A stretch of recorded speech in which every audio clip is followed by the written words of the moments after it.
आम्भे माने पूर्व श्लोक रे आलोचना करथिले जे किपरि अर्जुन भगवान श्रीकृष्ण को कहउचंती जे दुई सैन्य बाहिनी का मध्य रे रथटी को रखंतु मु देखिबा को चाहे को मानक सहित मोर युद्ध हवा को जाउछि।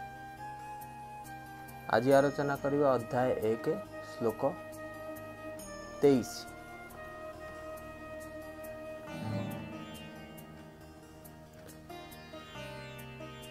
जोत्स्यमानानवेक्ष्यहं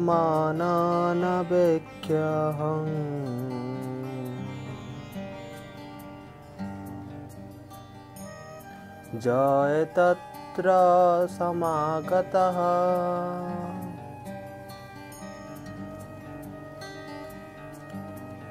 धातराष्ट्रस्य दुर्बुद्धे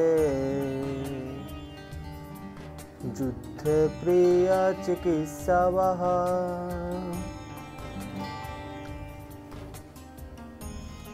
अर्थात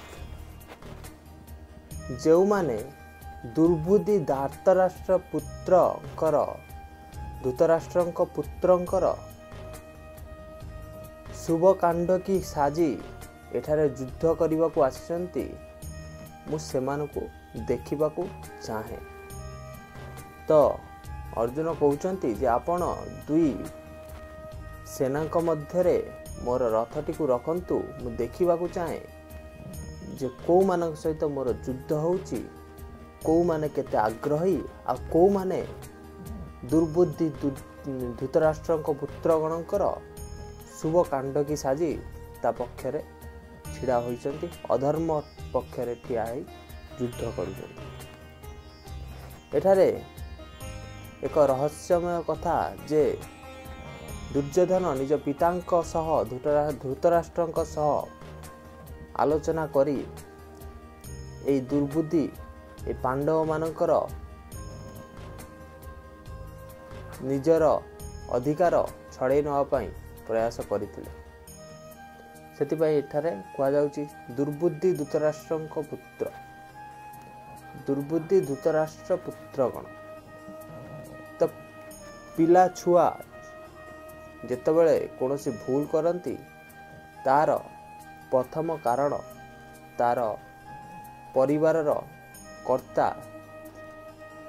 पिता माता एमाने होती। कारण जेमिति छोट बेलू आमे संस्कार दियंती सेमिति सेमाने बनंती।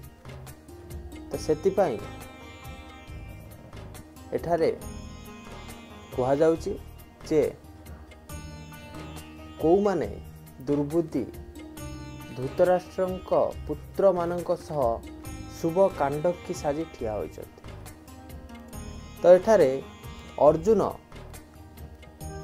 कौनसी शांति प्रस्ताव दवा पई चाहुनांती। कारण आगरु भी आमे जानिचंती जे किपरि समस्त प्रकार शांति प्रस्ताव दुर्योधन अमान्य करिचंती। सेतिपई आजी एई स्थिति आसीची युद्ध करिया पई समस्त बाध्य होइचंती। किंतु जणे योद्धा हिसाब रे से टिके कलना करिया को चाहुचंती जे योद्धा मानक भितरे मो विपक्षर जो योद्धा माने अछंती सेमानकर बल केते, सेमाने केते बलशाली आ केते शस्त्र तांको पाखर अछि सेमानकर टिके कलना करिया पाई से कहउचंती जे मोर रथटी की रखंतु मझिरे मु देखिबा को चाहे। तो एपर्यंत अर्जुनंकर मनरे आसी नाही जे मु युद्ध करिबी नाही। अर्जुन एपर्यंत युद्ध करिया पई प्रस्तुत अछंती आ युद्ध करिया पई बल मापिया पई से भगवान श्रीकृष्ण को कहउचंती जे आपण रथटी को नहीं सेना मानक मझिरे रखंतु। आज पई एति पुणी देखा पर वीडियो। धन्यवाद।